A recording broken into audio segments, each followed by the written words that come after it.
Welcome to the Power of Purity podcast, the show that empowers men to experience their sexual gift in a healthier way. Now here's your host, Tony Ingracia. Hey guys, Tony here. Welcome back. And if you've been listening, you know that I've been sharing my story with you the past several episodes, and I'm going to continue to do so today. I was in the middle of my story called The Marriage Disaster, the story of my marriage to my wife, Sherry, and how our marriage became an instant disaster and how sex was at the epicenter of our marriage. You could tell last episode I was sharing a little bit about Sherry's story. I've been telling you my story, then her story, and you can kind of see that both of us were just a mess. And the primary mess was around the issue of our wounded, broken sexual selves. The deepest pain and hurt and shame and brokenness and sin of our lives for both of us was around the issue of sex. And I think this is true for so many people, that people are deeply broken and wounded in the area of their sexual selves, and it has to do with their story. It has to do with the ingredients that got put in the cake mix, you see, and the cake that comes out of the oven is based upon the ingredients that got put into the cake. And there's people that have been living their life for 20 and 30 and 40 years, people who have been married for 20 years, and they're not able to have sex, they're not able to relate to each other in a healthy way and experience their sexual self in a healthier way. And it's because so often people have this stuff in their stories that they've never understood and they've never dealt with, you see, in an appropriate way to process some of this stuff and to receive God's healing and wholeness and redemption. And that's why we share our story. I'm going to continue sharing my story about my marriage, but before I do that, I want to interrupt to inject another story that occurs to me that I should have told earlier, and I don't know how or why I skipped over it, but there's a significant story that I should share, and it has to do with my early failure in marriage. I'm not in marriage, in ministry, I'm sorry. You see, I had shared with you that when I became a true Christian, a born-again Christian, I immediately fell in love with God, and I knew that I wanted to serve God with the rest of my life. And so after high school, I went to Bible college, and it was during that first semester in Bible college that my first pastor had a sexual affair with my first girlfriend, and that thing was an entire mess and a very hurtful episode in my own story. But I did go through Bible college for 4 years, and I graduated from Florida Bible College with a bachelor's degree. I majored in biblical education and had a minor in theology, and I loved God and I wanted to serve God. But you see, there was this problem in my life, and the problem had to do with sex. And I didn't understand this yet. I didn't know what was wrong with me. But you see, it was kind of like I was a Dr. Jekyll and a Mr. Hyde. There were like two different Tonys. There was the Tony that loved God, the Tony that was a Christian, the Tony that wanted to serve God. I wanted my life to count for the kingdom, and I wanted God to be happy and pleased with my life. But then there was the Tony who was struggling so much with his sexual self. You see, from the time I became a Christian, I just could not resist sexual temptation. Whenever sexual temptation would come around me, I seemed powerless to resist it. So I would act out. I would masturbate compulsively. I was filled with lust essentially all the time. I would look at porn at times. I became sexually involved before I was married with several different young ladies. And I was conducting myself inappropriately in the verbiage of an earlier episode. Well, episode 1, I asked those two questions, and the second question was, why the gap, you know? Why is there such a gap between the sexual man that I know God wants me to be and the sexual man that I am? And it's like that defined me as this young man in Bible school. My senior year in Bible college, I was elected student body president, and I got a full tuition scholarship, and it was quite an honor. There may have been, 1,600 students at the school that year. And the point is, I was lifted up as the role model. Look at Tony Ingrassia, this gifted young man who's articulate and he can speak and he's going to be a champion for Christ. He's a young leader and he's the kind of young man and young pastor and spiritual leader that we're training at this Bible college. And so we're going to elect him. He's the cream of the crop, the student body president. So I'm being lifted up and esteemed as this young role model, an example and leader as a young Christian man. But there was the part of Tony that nobody knew about, the secret part that was struggling so much with his sexual self that couldn't resist sexual temptation. You see, so it's kind of like a Dr. Jekyll and Mr. Hyde. Well, I went through those 4 years of Bible college, and I graduated. And after I graduated from Bible college, I came back to the St. Louis area where I was from. And it's a little bit of a long story. I'm not going to go into the details, but one thing leads to the other. And I end up almost on accident starting this young person's Bible study. Actually, what happened was there were 4 young men who were jamming in this basement, a house in our neighborhood, playing the drums and guitars and bass, and they would jam. And so I wanted to learn how to play the guitar so I could maybe play guitar at a Bible study. So I asked these kids if I could sit in, and I began to sit in with them, and they were teaching me how to play guitar. And I started to share with them about Christ.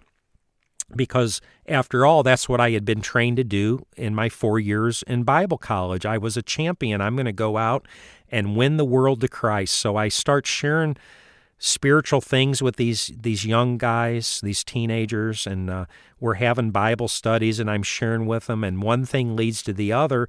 And before you know it, some other kids from the neighborhood start sitting in. They want to hear the band jam, and I'm leading this Bible study, and pretty soon more kids are coming, more kids are coming.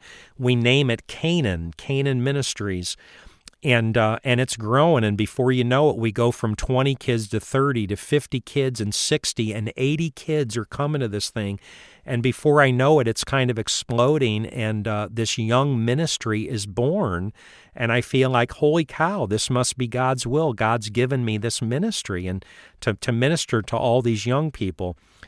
Well, I don't know if you can see where this story is going, but the fact is there is no way I was at all prepared or ready or equipped to be a leader, a spiritual leader in a ministry or a young church. And what happens is this young Bible study evolves into a young church, and we decide to start a church, a young person's church, Canaan Bible Church. And so we start this church. I'm a single young man starting this young ministry. And basically, I'm set up for disaster because I don't understand my story. I don't understand the ingredients that have got put into the cake mix. And I don't understand what's wrong with my sexual self, and I haven't dealt with any of these root issues, you see. And so here I am surrounded by single gals, and sure enough, before you know it, I'm crossing lines of impropriety, and I become sexually involved with several different young ladies involved in the ministry, and it was terrible. It was absolutely horrible, and I'm very ashamed of myself, and I'm ashamed that that was such a problem for me became a problem for other people. And I wasn't able to control myself. I took advantage of others. I hurt others. I perpetrated harm upon others. And in a short matter of time, this becomes public knowledge. And essentially, I lost my ministry. I was demoted. I stepped out of the ministry. It was a public disgrace, a public failure.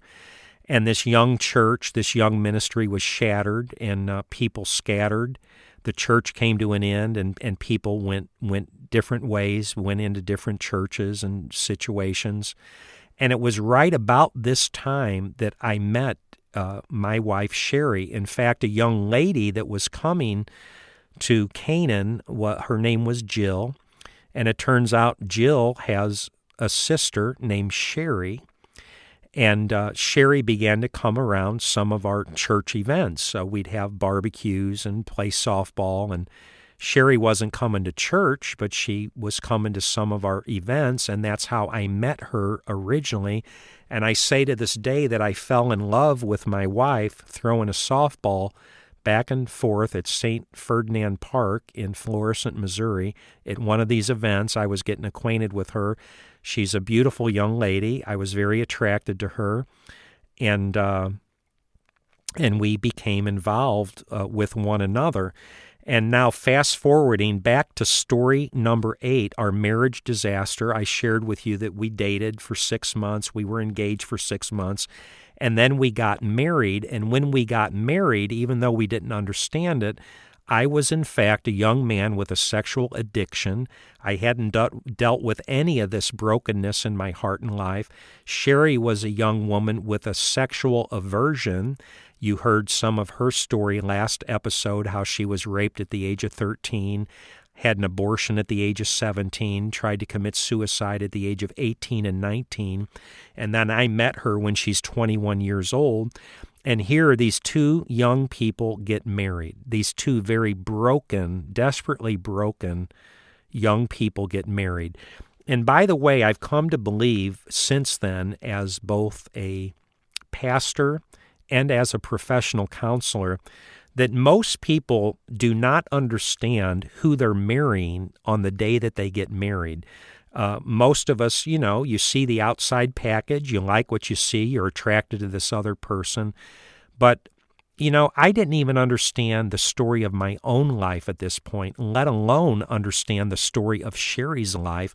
I just see a beautiful young lady, but I didn't know that she had this story. I didn't understand that she had been raped and how that affected her and her promiscuity and her abortion and her suicide attempts.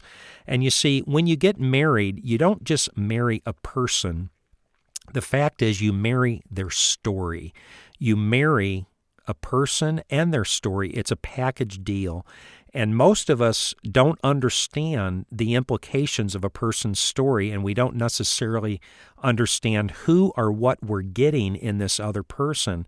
And so Sherry and I get married, and I'm not kidding you guys, literally on our wedding night, my wife does not want to have sex with me. Something was wrong, literally from day one, and I didn't know what it was. I thought at first, well, maybe it's just the helter-skelter of the wedding. You plan for months and getting everything ready, and you're nervous, and people are coming in from out of town, and so she's just nervous and flustered from the wedding, and so something just isn't right. Now, mind you, the event did happen on our wedding night. It did happen, but I could tell that something was wrong. It's as if Sherry was there, her body was there, but Sherry wasn't there. Like they say, the lights are on, but nobody's home. I could tell something was wrong. She just wasn't into it, and I thought, well, it's probably the wedding. Things will settle down. She'll be okay in a day or two, and everything will be normal. Well, normal never came. A day or two never came. And all I can tell you is that my wife was shut down against me so strong, it was unbelievable. From the first day of our marriage, it's like if you turn a light switch on or off, the switch was off. And Sherry simply could not respond to me, either physically, emotionally, sexually. She just never, ever wanted to have sex. And I didn't know what to do with that, and it kind of freaked me out. I'm thinking, holy cow, God, I've struggled with sex my whole life, and I've acted out, and I've done things wrong, and I try not to do it, but I still do it, and I feel guilty, and I feel shame, and I pray, and I promise God I'll never do it again, and then I do it again. And I'm finally married, and for the first time in my life, I can actually have sex with a person, with my wife. And God won't even be mad at me. It won't even be wrong to have sex with this person because she's my wife. And she don't want to have sex with me. She never wants to have sex with me. And so we're off and running. And in the early months and the early years of our marriage was a disaster. We would go for prolonged periods of time without any sexual intimacy between us. One time, we literally went 9 months without sex between us. Then we might have an intimate sexual encounter. Then it might be months in between, another 4 months, another 2 months or 6 months or 5 months. And so I could literally probably count on one hand the times we were sexual in the early years of our marriage. It was just absolutely terrible. And I didn't know what to do with this. And I didn't handle it well. I felt rejected. I felt hurt. I felt like my own wife didn't want me. I felt angry. I felt frustrated at Sherry and at God. And as a result of this, I would act out. The fact is, I hadn't dealt with any of my own root issues yet. I didn't understand the ingredients that were put in my cake. I didn't understand the fact that I had a sexual addiction. So even though I'm not having sex with my wife, doesn't mean I wasn't having sex. I was still masturbating. I'd look at pornography. I was filled with lust. I would flirt with other women. On certain occasions, I would go to a strip club. And in the end, I ended up becoming involved in several different multiple affairs, sexual affairs in the context of my marriage, including a 5-year affair with my best friend's wife at the time. Can you imagine? I was the best man in their wedding. And I'm horrified to say this. It's one of the most shameful, heinous, terrible things of my life that I became sexually involved with my best friend's wife. I highly recommend that you not do that. You know, if you're going to have an affair, don't pick your best friend's wife. I understand that this is the way these things happen sometimes. You know, who do people have affairs with? They end up having affairs with people that they're around on an ongoing basis, and that's what happened in my situation. So our marriage went from bad to worse, and I end up having these affairs. I'm acting out. I'm mad at Sherry. I'm mad at God, and when I would get really, really mad, I would tell God, I don't care, God. I don't care what's right or wrong. You know, my wife won't have sex with me. I don't know how to live without sex. And so I guess I'll just have to find sex somewhere else. And somehow I got to the place in my own heart and mind where I could rationalize to myself these different things that I would choose to do. And I would act out in the course of our marriage. And thus begins a situation that I've come to call the endless cycle, a cycle that I would go around and around and around and around over and over and over again through the early years of our marriage, at least I would say the first 10 to 12 years of our marriage. And this cycle is defined by me acting out. I do something stupid. I do something that I know I shouldn't do. I go to a strip club. I have a sexual encounter, you know, with another person, even though I'm married. I'm masturbating. I look at porn. After I would act out, I would inevitably feel guilty because of my Christian conscience. After all, I'm a believer, right? I went to Bible school. I'm an ordained minister. I love God. I want to serve God.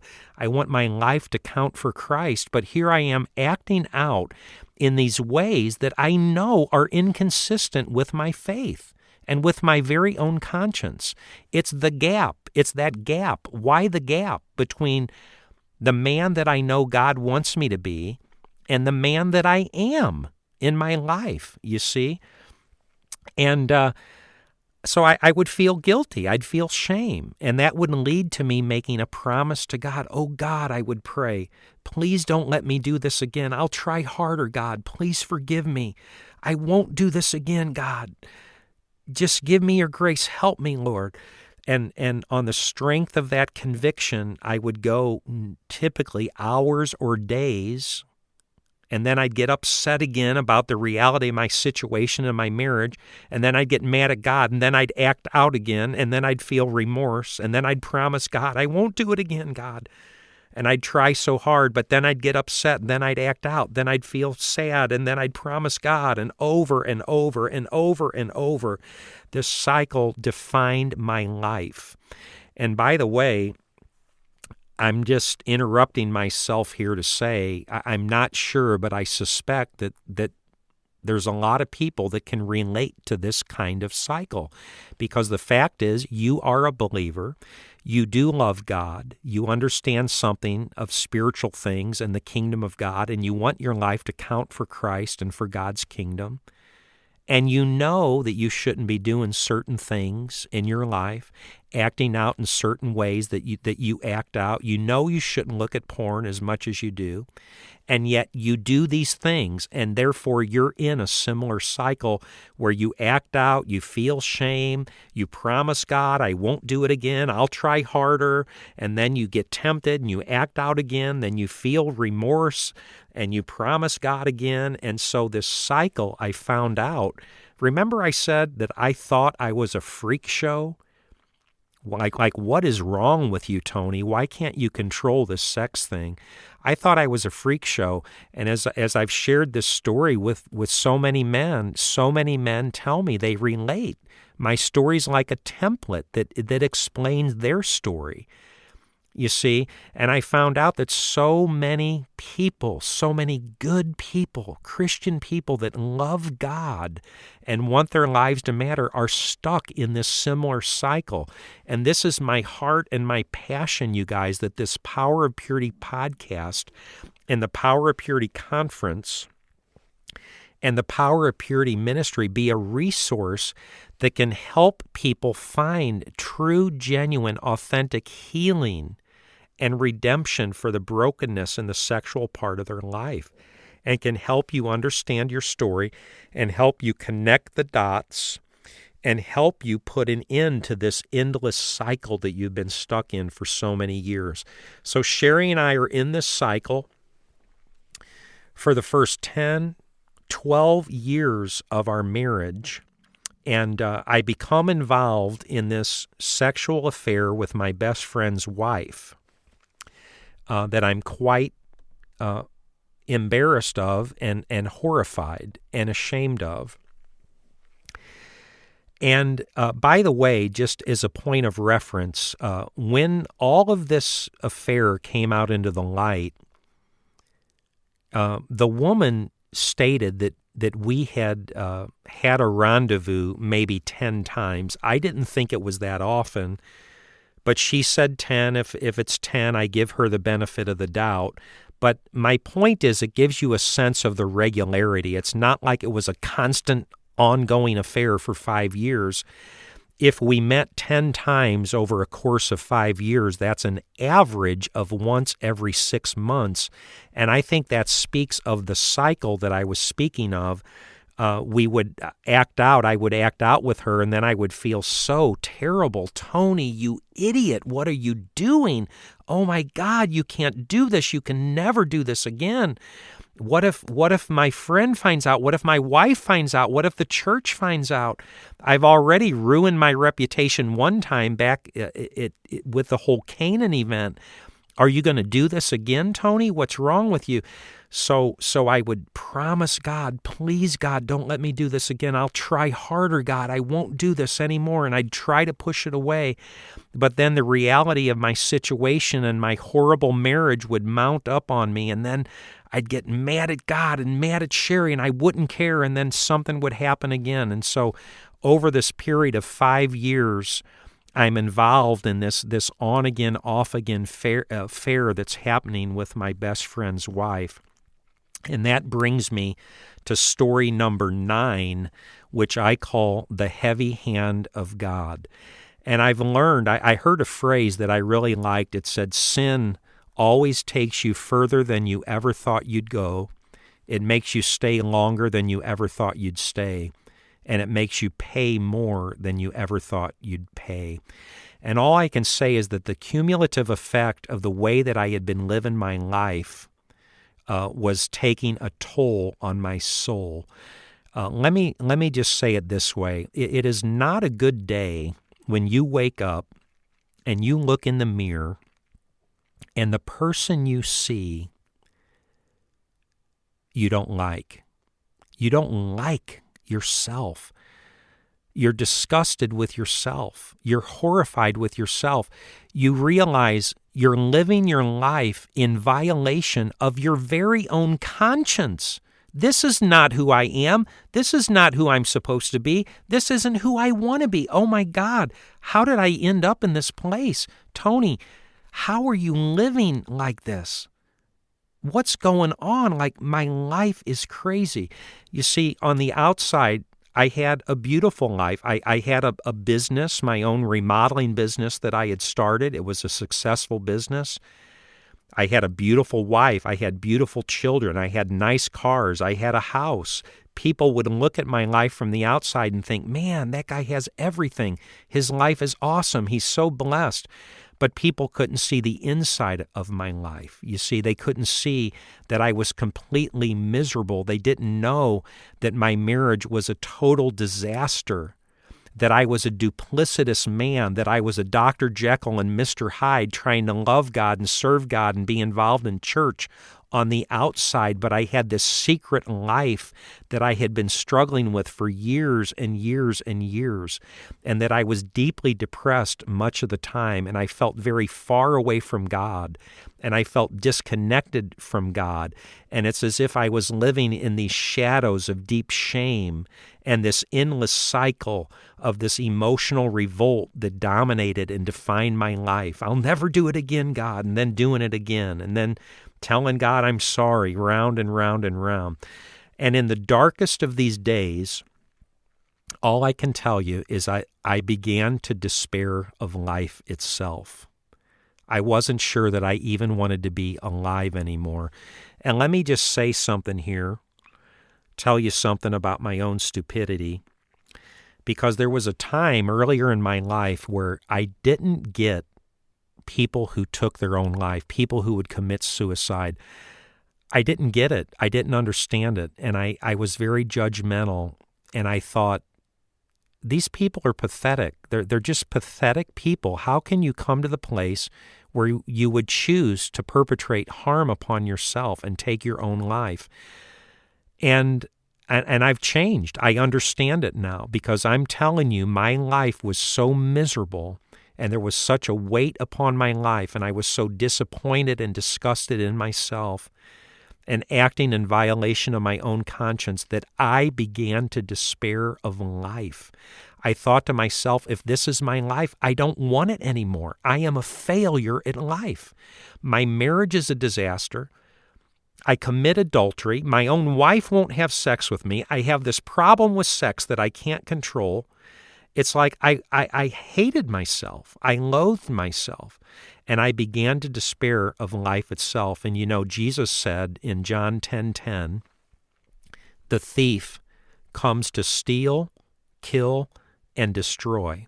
And without a doubt, the enemy of my soul was literally trying to close the deal on my life and perpetrate destruction upon me through me.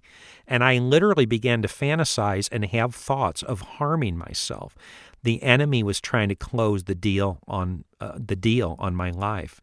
And it was during these days of my darkest despair that God unleashed this odd, weird, but wonderful ministry, what I call the heavy hand of God. And that's my story number 9, the heavy hand of God.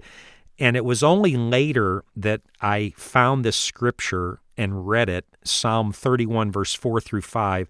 For day and night your hand was heavy upon me. My strength was sapped as in the summer. Then I acknowledged my sin to you and did not cover up my iniquity. I said, I will confess my transgressions to the Lord, and you forgave the guilt of my sin. You see, the heavy hand of God, I promise you, friend, you do not want the heavy hand of God on your life. It's incredibly difficult. It's profoundly difficult. And God was laying his heavy hand upon my life. And if you're interested in hearing the rest of this story, tune in next episode. I'll look forward to seeing you there. God bless you. Thanks for listening. Visit powerofpurity.org for more resources and information. And if this podcast has been helpful or encouraging, please invite a friend to listen. Until next time, remember, there's power in purity. The power of purity.